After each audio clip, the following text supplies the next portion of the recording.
track the campaign that there were in about 3 or 4 different parishes on Sunday. They were in Kingston, Fletcher's Land, they were in Westmoreland, they were in Manchester, and those were the ones I was able to identify. Yeah? The PNP was also all over the place. Yes? So it's full blast now. And as I observed them at work, it is very clear that the government or the governing party's campaign is going to be about its achievements in office and hope that the Jamaican people agree with it. The PNP seems to be a little bit less focused. Yeah? Depending on the issue of the day, they tend to move between issues. So over the weekend, it was the issue of corruption again, and lack of integrity in government and governance. And of course, that was given legs recently with the controversial appointment of Chartered Accountant Dennis Chung to lead the Financial Investigations Division, the FID, which is on the front page of the Gleaner this morning. Transparency demanded. PSOJ advocates press government after the OSC, that's the Office of the Service Commission, chooses secrecy in FID top job saga. A story written by Jovan Johnson, following one written yesterday in the Sunday Gleaner. Essentially, the reporting in the Gleaner is that the government has decided to block an ATI request from the paper to say what happened which led to the withdrawal of the criterion of asking applicants to be so qualified that they have 12 years of law enforcement experience. How was that dropped? And the Gleaner is reporting this morning that the PSOJ, the private sector organization, says it's more than reasonable for Jamaicans to know why the law enforcement requirement for the FID's top job was dropped. And that's a quote from the president of the PSOJ, Mitri Siaga. Yeah? The Gleaner is also reporting this morning that there's a call for the Prime Minister and his cabinet to intervene to support the release of the information and ensure that public bodies respect Jamaicans' constitutional right to information and the need for scrutiny of official decisions. That call is coming from the former president of the PSOJ, businessman Howard Mitchell. And I think the responses of both gentlemen, Mr. Siaga and Mr. Mitchell, are quite reasonable and in order. This is a matter of controversy. And I think the government should not hesitate to specifically say why that requirement for 12 years of law enforcement experience to be dropped. Unless there is something to be hidden that is not right with how that decision was made, I think it ought to be made public forthwith. A decision, as the Gleaner reported yesterday, to block the release of that information, does no good to the government, to the process, to the discourse. And I come down on the side that release the information. Release it, and release it quickly. Yeah. So that is running this morning. Also from the political platforms on the weekend, we saw where a veteran of the politics, a man who has served as Member of Parliament for more than 33 years, the people of North East Manchester, Audley Shaw, Audley Manayard Shaw, told the Jamaican people and the people of North East Manchester farewell last night. It was quite an emotional moment as the Prime Minister and JLP leader addressed the thousands of Labourites. That turnout last night at Homewood Technical High School was rather impressive. The Labourites from North East Manchester were out in their thousands. And clearly, Ambassador Audrey Marks has made a very quick impression on the people of North East Manchester. It was a massive turnout and the energy inside the room. But this moment that you're seeing on your screen, when Audley was embraced by the Prime Minister and Ambassador Marks, yes, was quite a moment. It was quite a moment for those of us who would have known Audley Shaw, the very robust platform speaker, performer, and to see how age and time have taken their toll. Yes? Audley is well known, has been ill, and not the Audley we knew 10, 15 years ago. And the Prime Minister heaped praises on him last evening at a Workers' Award ceremony at Homewood Technical High School. There are no greater compliments than compliments that are paid by former adversaries. As you will all recall, Audley and myself had a run-off, and Audley was a worthy opponent, a strong opponent.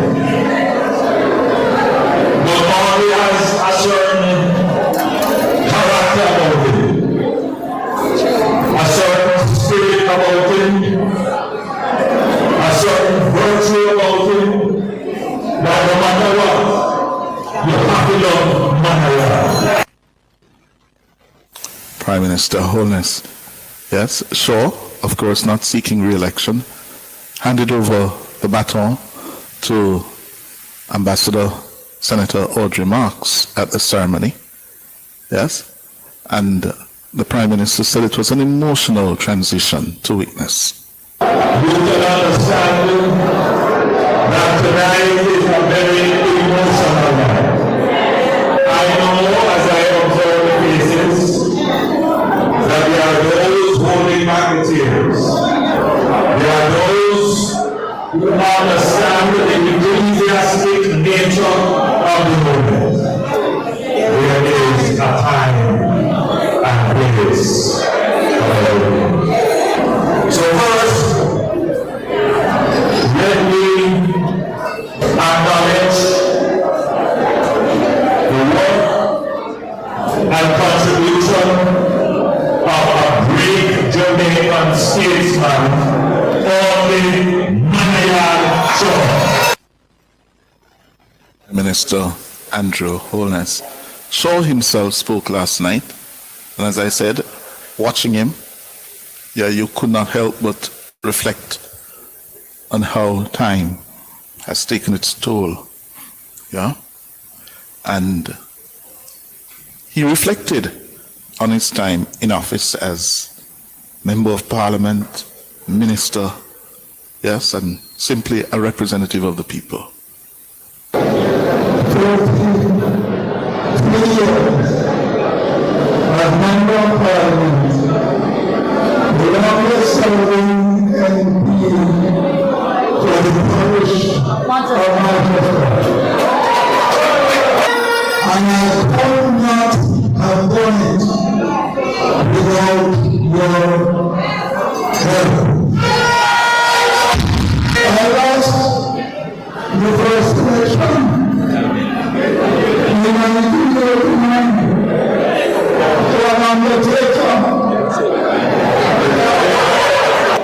The following year, I won all the powers to see.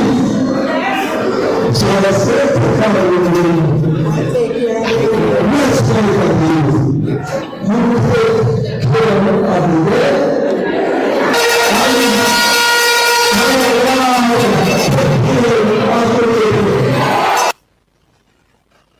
Audley Shaw telling the people of Northeast Manchester last night, farewell, yes, as he goes off and handing over the baton to Audrey Marks. Mr. Shaw said he has a twin sister by the name of Audrey. Yes, so he now leave the scene by leaving one Audrey with the people of Northeast St. Anne, while he continues with his twin sister, the other Audrey. We're going to have more from the political platform after the break. That they will begin to see the benefits of billions of dollars in investments to improve their water supply in the coming weeks. Yes? That meeting, of course, was a workers' meeting to recognize and award the Labour Party workers in the constituency for their support over the decades. Here's what the Prime Minister said. To generate the resources to over time, not a long time, address in an enduring and sustainable way the issues of water that were affected. Already we have started to upgrade the water treatment plant. We're already having more than one. We're starting to upgrade the Jamaicans water treatment plant. Both of these will have come for an expenditure of about $180 million Jamaican dollars, and this will include putting in and repairing the pumps. According to the Prime Minister, another phase of the multi-billion-dollar Greater Mandeville Water Supply Project is to be commissioned. And I want to bring you up to date that in a matter of weeks, we should be able to commission the Greater Mandeville Water Supply System. I think the whole of it, which is the largest expenditure on any water system in the parish of Manchester in the history of Jamaica. $4.5 billion of expenditure to do the Greater Mandeville Water Supply System. And I'm going to move this way forward from the plains of St. Elizabeth up Surgery and into Mandeville. Prime Minister Andrew Holness. Well, the opposition leader, Mark Golding, was also on the political stump on the weekend, and he went to one of his favorite topics, the issue of integrity and corruption in governance. Mr. Golding says, based on his checks, no PNP member of Parliament or senator is aware that they're under investigation by the Integrity Commission for illicit enrichment. Of course, that issue is back following last Friday's tabling of the annual report of the Integrity Commission in the Senate. According to the report, 2 additional parliamentarians are now under investigation by the Commission for illicit enrichment. The report also says 1 member of the Senate and 5 parish councillors have been referred to the Commission for illicit enrichment and or providing false information to the Commission. Golding addressed the issue on Saturday in his South St. Andrew constituency. It was revealed in that report that there were some additional persons now under investigation for illicit enrichment. I think 2 additional names on top of them. Was it 8 before? Anyway, comrades, I have canvassed individually every PNP member of parliament and every PNP senator and asked them directly in writing whether they are under investigation to their knowledge by the Integrity Commission. And I can report to you tonight that each and every one has confirmed to me that they are not aware of being under investigation by the Integrity Commission for any wrongdoing. Owned in on his real target, Andrew Holness, saying the Prime Minister must address the issue. And I say to Andrew Holness tonight, what do you say about it? What are you going to tell us about the members of Parliament, the parliamentarians who are under investigation for illicit enrichment? One of which is you, because your investigation was not completed. You didn't provide all the information that they asked of you. And so they referred your case to the Financial Investigations Division for further investigation. And what happened next? Subsequently, a person who has been on record in public saying that you had done nothing wrong was promptly appointed to run the same Financial Investigation Division that is investigating you. Mark Golding targeting, as he has been doing for the last, 2 years, the Prime Minister on the issue of his statutory declarations and the Integrity Commission. Yeah? And linking, of course, as I said earlier, the controversy now with the appointment of Dennis Chung to lead the FID. And,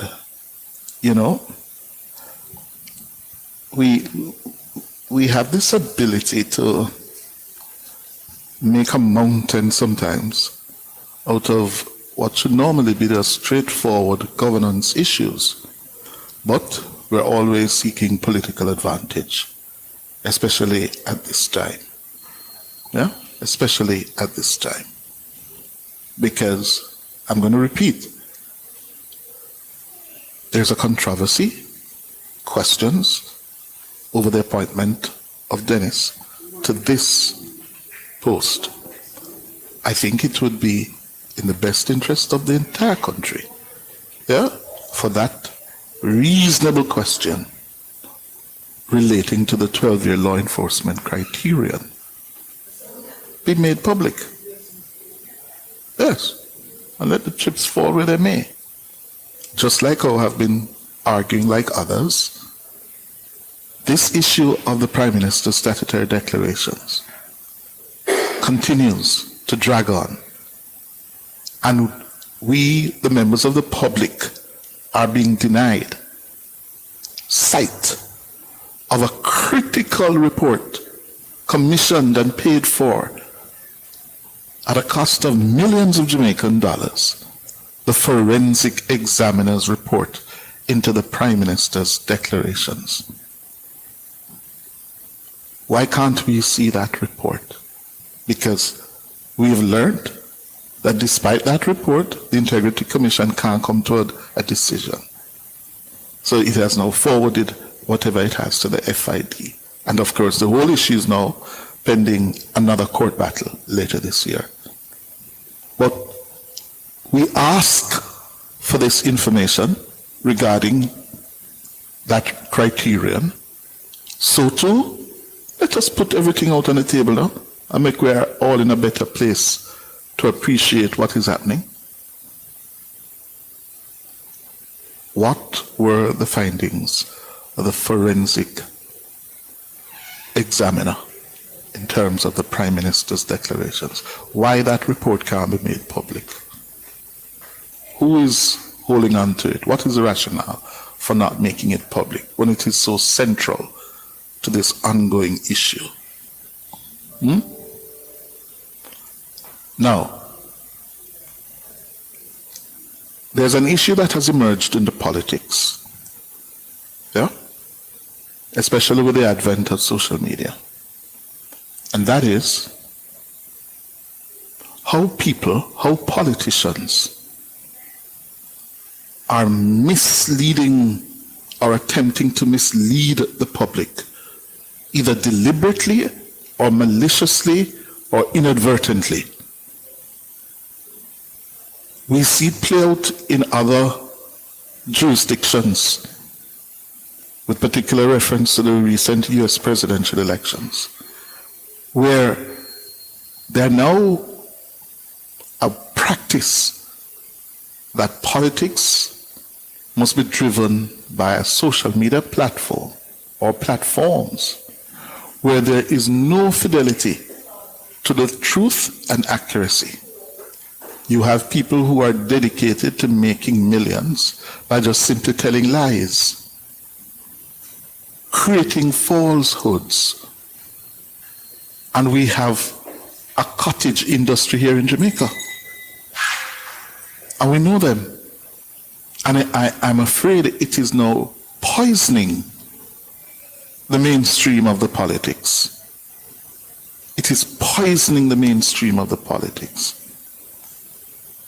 Because when we now accept a lie, a falsehood, repeated often enough, then some people will believe it. When we have a cottage industry developing and thriving, where people now turn on their phones, go live, with information that they know to be untrue. And now it is being mainstreamed because the People's National Party is apparently falling victim to this poison, where it is peddling information that it is either unaware, let me give them the benefit of the doubt, that is wrong, or in some instances they know it is wrong and they have not apologized, they have not withdrawn it. And what do we have? Anything you hear from the PNP now, for some people, you can never believe it. And the latest example of that is, I was watching last week, Wednesday night, the PNP meeting in Papine, when Senator Donna Scott Motley raised on the platform one dege issue.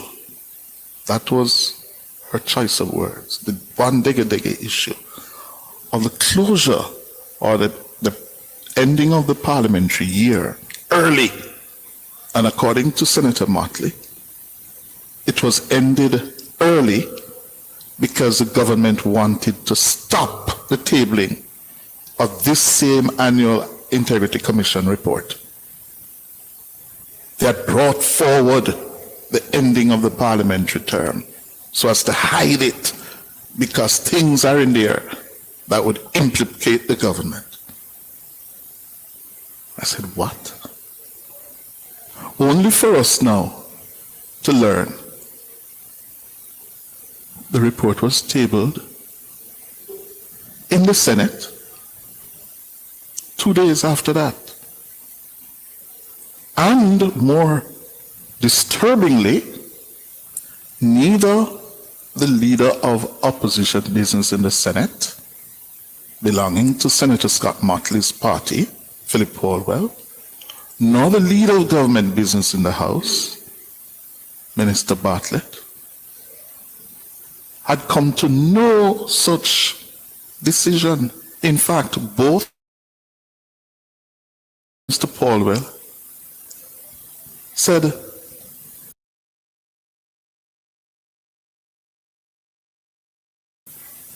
they never agreed to any such notion as spouted by Senator Scott Motley, that the parliamentary term would come to an end last week. They have rejected that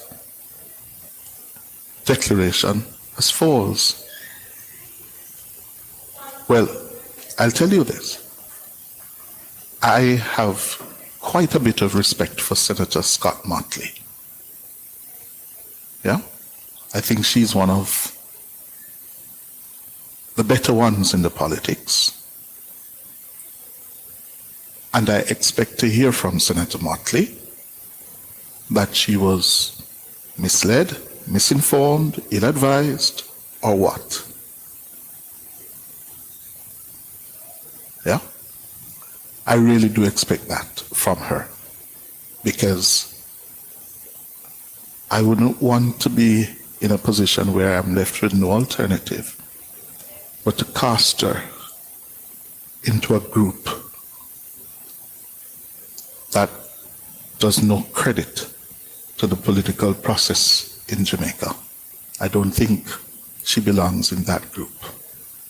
There are some in that very august chamber of the Senate who, when they open their mouths, you pay very little attention to them because they're loud and without substance. I don't think so of Senator Motley. I really don't. So I hope to hear from her very shortly. Time for the break.